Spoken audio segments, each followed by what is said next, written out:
Hello mayam, ngasidi nobab chadini handaki chahi gi ahanba chadini nobab se ahan bazar dagi taning bazar dagi le ne bako si nobab pacha si medal pattaga ni si ahum khalo rakwa dane aina maka free piu haba ahum duga ba kun law piu na haba do jade ba khangra do taning man kin lawre do handak chahi gi ahanba chadini ba nobab se ado nobab se hojiti chaw i video dadi ko camera se yam chaw no ko ubo wani aduga real dadi pitu sudang chawi cha thabi siga saksari masu sadoi ai ji soidarage soidaga aduga siga pukhamda kai chawo yara lo la thusana pukhamda siga thum leire aduga siga morok leire dum jamba morok se loi haptoi ni ma ai di morok ya khara saraga asa pam zabani ne morok sa saninge ba digi siga morok leire morok ai di morok subana janing da tek pana mela jabana hawje bako dini haji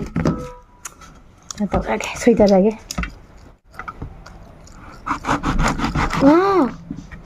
nobab se hani pam da ringa jadi pam da nobab khoi gi do cha hoi dam nobab tamna kana tawi bako pale bako table da thamaga khai ba se table se thak ni ba aduna camera ka se ni kuna pare wen tawraga as machudi phajai me am deng se ta khare ma du saki sano mayam du machudi phajai ko hawgadabadi ma aina ne nipa duga nobab de nipa duga harami ba nobab se kari gumba hawtraba maku ne kaine purok toini aina nipa na ba puro wai mai ba hawramadi mai ba paisa hena pigadra paisa hena piwai ko ina ba hena pi ne aina kamu logane na harami ba hawtradi maku ne kaine purok paisa handu aina pangan nipa ne ba nipa do kogi langi gi pangan khangna ha khangna bro na ko hema ku ko ba ya de khangna ba bazar phamai na khangnai dana ma ku ko ko ngam de mi ta se se thamman to di thamma ga to ba mobile ni iya ba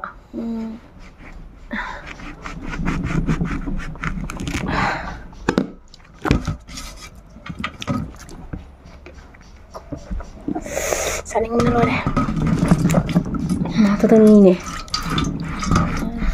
mayam ai handa chahi gi ne han ba ta ni nobab se ai de hei jam pami lebu ko se masung soiraga ne ko sai ba do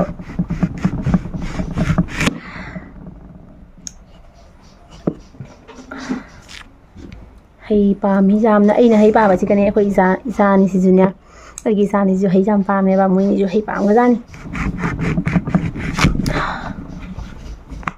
no ba na bitu bi ne ko khara ga manung je hei sa pa jam na phai hei sa bai se phai ya ba chang da khoi de hei su pami hei pamba hei paman hidana hei ga khoi kano ji ka mo pandre khoi hingon da hei ra ga da pandre hei pamba mi gi imung da hei ra pandre leire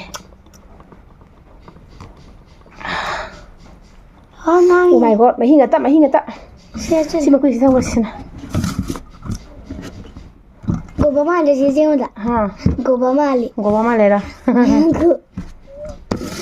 si ga thamage me si ga tawla mahi oro tare oh my god man se ga sangangi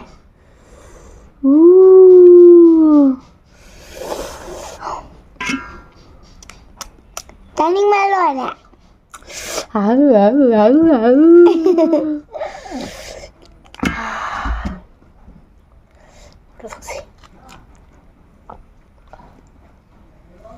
sana udre tong sidi mahi ngata ni ne mahi jam saw biduni sidi mahi thak biduni sidi ya mahi ngata ni papa di jam pam jabani mahi mai jaw busi isu mahi pa me maru papa hai doi jamra ba papa hai doi mahi ga mo jaw di hai janji papa ta khoi da na si prank tawrasi ata prank gi wakhan la ya khoi da mayam tanja si ko jinam lege so hare pajawri ba jinam lo pajam gi lege dra hangai ba ai jinam se mayam tarpon gi mayam singi basina ne ja khai gi piu cham gi piu na singba mayam jina ne ai sabji karba dawrani mayam nate jinam ma de jinam hai na tro jinam hai jinam 100 rupees ki hai ai sabji karba dawrani mayam hoi jinam tharani jinam se lokpa gam thara sira khangde aduga ꯖꯦꯅꯝꯒꯨꯝꯕ ꯑꯗꯒꯤ ꯖꯦꯟꯗꯦꯝꯗꯣ ꯖꯦꯟꯗꯦꯝꯒꯨꯝꯕ ꯑꯁꯤꯒꯨꯝꯕꯁꯦ ꯊꯥꯔꯒꯅꯦ ꯀꯔꯕꯥꯔ ꯇꯧꯔꯁꯤꯔ ꯈꯪꯗꯦ ꯃꯌꯥꯝ ꯑꯩꯈꯣꯏ ꯗꯥꯒꯤ ꯃꯇꯦꯡ ꯑꯣꯏꯅꯕ ꯁꯕꯖꯤ ꯌꯣꯟꯕ ꯆꯠꯂꯁꯤꯔ ꯈꯪꯗꯦ ꯁꯕꯖꯤ ꯌꯣꯟꯕꯁꯨ ꯀꯩꯗꯧꯕꯩ ꯏꯀꯥꯏꯗꯣꯏꯅꯣꯀꯣ ꯃꯌꯥꯝ ꯁꯕꯖꯤ ꯌꯣꯟꯕꯕꯨ ꯀꯩꯗꯧꯕꯅꯣ ꯆꯥꯅꯕ ꯄꯣꯠ ꯌꯣꯟꯕꯅꯤ ꯃꯆꯥ ꯅꯪ ꯃꯈꯨꯠꯇꯣ ꯂꯨꯕ꯭ꯔꯣ ꯑꯩ ꯃꯆꯥꯁꯨ ꯆꯥꯎꯔꯦ ꯇꯧꯔꯤꯁꯦ ꯑꯩꯈꯣꯏ ꯗꯥꯗ ꯉꯁꯤꯅꯦ ꯄ꯭ꯔꯦꯡ ꯃꯆꯥ ꯑꯃ ꯇꯧꯔꯒꯦ ꯑꯩꯈꯣꯏ ꯗꯥꯗꯅꯦ ꯃꯍꯤ ꯌꯥꯎꯗꯕꯤꯅꯤ ꯀꯪꯒꯤ ꯍꯥꯏꯖꯟꯒꯦꯕꯀꯣ ꯍꯥꯎꯇꯕꯤꯅꯤ ꯍꯥꯏꯖꯟꯒꯦ ꯃꯥ ꯊꯕꯛ ꯁꯨꯔꯦꯕ ꯅꯠꯇ꯭ꯔꯣ ꯇꯧꯔꯁꯤꯀꯣ ꯉꯁꯤꯁꯦ ꯄꯄꯥꯅꯤ ꯆꯥꯔꯣꯏ ꯍꯥꯏꯔꯛꯄꯗꯅꯦ ꯑꯩꯈꯣꯏ ꯃꯥꯅ ꯆꯠꯂꯒ ꯆꯥꯔꯤꯁꯦ ꯅꯨꯡꯁꯤꯒ ꯀꯧꯗꯣꯏꯅꯤ ꯕꯕꯥ ꯑꯗꯨꯔꯣ ꯂꯥꯛꯑꯣꯏꯅ ꯑꯗꯣ ꯀꯩꯅꯣ ꯇꯧꯒꯦꯕ ꯑꯩꯈꯣꯏ ꯗꯥꯗ ꯃꯍꯤ ꯃꯨ ꯌꯥꯎꯗꯦꯅꯅꯦ ꯍꯥꯏꯖꯟꯁꯤ ꯄꯥꯗꯅꯦ ꯃꯍꯤ ꯌꯥꯎꯗꯦ ꯀꯪꯉꯤ ꯍꯥꯎꯇꯦ ꯀꯥꯏ ꯍꯥꯏꯖꯜꯂꯒꯅꯦ ꯇꯧꯁꯤꯕ ꯄꯄꯥꯅꯤ ꯆꯥꯅꯤꯡꯉꯔꯣꯏ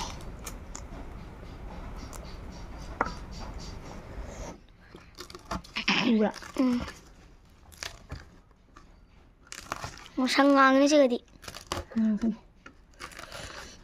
ꯍꯥꯎꯗꯣꯏꯅꯦ ꯐꯖꯅ ꯍꯥꯎꯒꯅꯤ ꯂꯥꯛꯀꯅꯨ ꯅꯪꯅ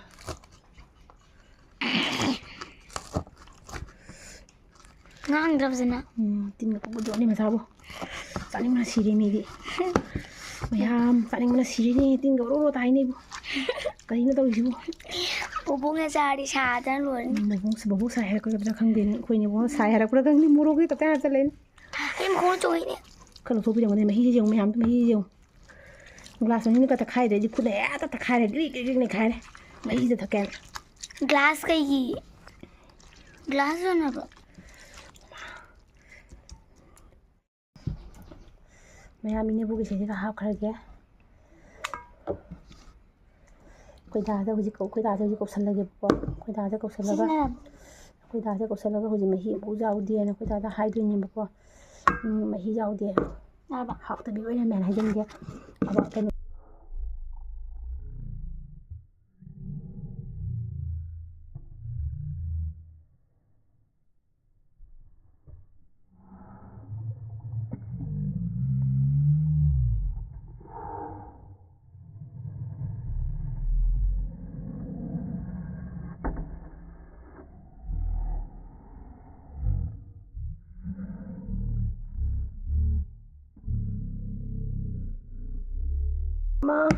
ꯄꯥꯝꯃꯨꯕꯅ ꯕꯨꯕꯣꯛ ꯌꯥꯝ ꯆꯥꯔꯣꯏ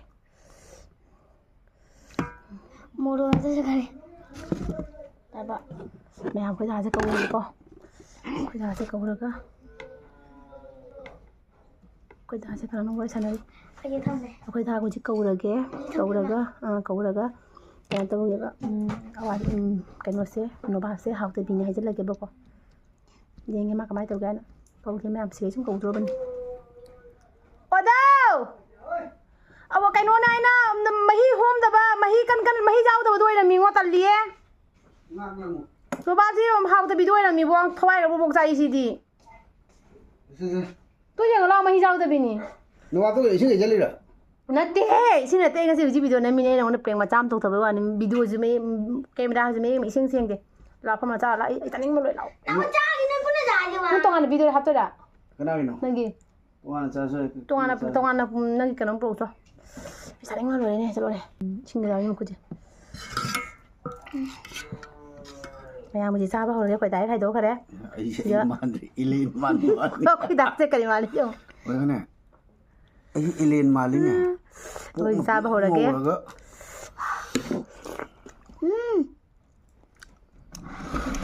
ꯑꯩ ꯏꯂꯦꯟ ꯑꯣꯜꯂꯤꯁꯦ ꯂꯥꯞꯊꯣꯛꯈ꯭ꯔꯒ ꯃꯅꯤꯡ ꯕ꯭ꯂꯔ ꯆꯠꯍꯟꯕ꯭ꯔꯥ ꯈꯪꯗꯦ ꯃꯅꯤꯡ ꯕ꯭ꯂꯔ ꯆꯠꯂ ꯂꯩꯗꯕꯅꯤꯅꯦ ꯑꯗꯨ ꯆꯠꯍꯟꯒꯅꯨ ꯌꯥꯔꯕ ꯕ꯭ꯂꯔ ꯆꯠꯂꯗꯤ ꯌꯥꯔꯣꯏ ꯅꯪꯒꯤ ꯆꯠꯂꯣꯏꯌꯦ ꯆꯠꯂꯤꯁꯦ ꯎꯗ꯭ꯔ ꯃꯈꯥꯗ ꯅꯪꯒꯤ ꯆꯠꯇꯦ ꯅꯪꯒꯤ ꯂꯥꯖꯨ ꯈꯨꯍꯥꯎ ꯑꯃ ꯅꯣꯕꯥꯞ ꯀꯩꯅꯣ ꯑꯩꯒꯤ ꯕ꯭ꯂꯔ ꯑꯃꯃꯨꯛ ꯆꯠꯂꯤꯅꯦ ꯅꯣꯕꯥꯞꯁꯦ ꯌꯥꯝ ꯄꯥꯝꯕ ꯍꯩꯅꯩꯒꯤ ꯈꯨꯍꯥꯎ ꯑꯃ ꯆꯥ ꯐꯪꯗꯕꯅꯤ ꯂꯩꯔ ꯆꯥꯔꯦ ꯅꯣꯕꯥꯞ ꯑꯃꯗ ꯂꯨꯄꯥ 10 ꯑꯩ ꯁꯤꯒ ꯎꯞꯄ ꯁꯨꯃꯥꯏꯅ ꯂꯩꯗꯤ ꯌꯦꯡꯉꯨꯅꯦ ꯏ ꯃꯥꯟꯕ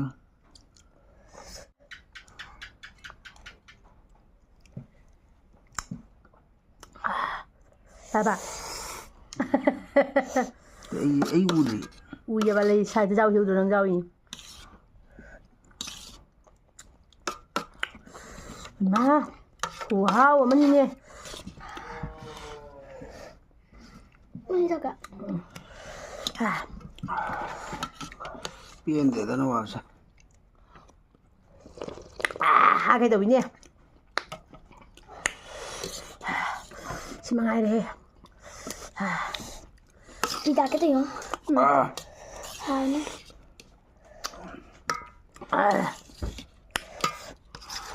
Rồi. Ni ba đủ cái nhá.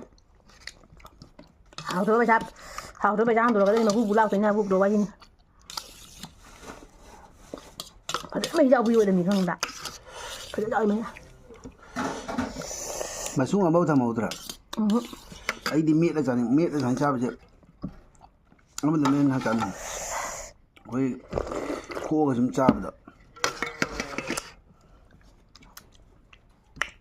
Sao tôi biết hao ra. Hay.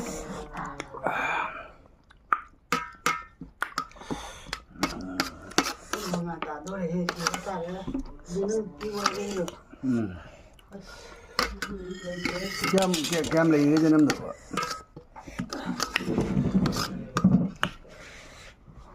Năm được lên ngày giàu rồi. Tôi nghĩ là cái nó kia.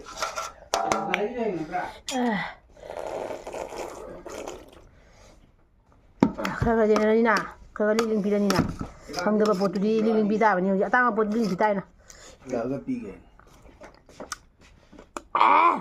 Hả cái đầu đúng không? Hả nhưng mà sao? Wow, mày vô hả mà sao nhìn cũng gì?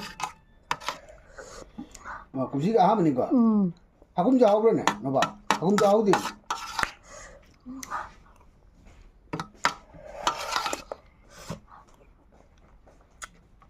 Mang ra bộ ô ra. Ra bộ ô ra. Ngâm ra. Ngâm cái đuôi ngâm mồi ra. Hai ông má ra. Namanya. Namanya. Sao mà jenam để lúc cái mình jenam lúc là cái. Aku dah beli dari mana kah?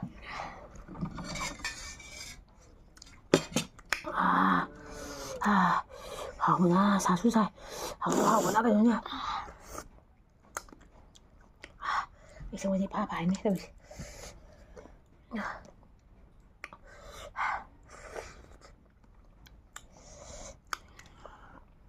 Một trái tôi miêu à. Một rồi à. Một rồi nè. Cả đây. Ai mà tôi mua mà giàu mình được không à?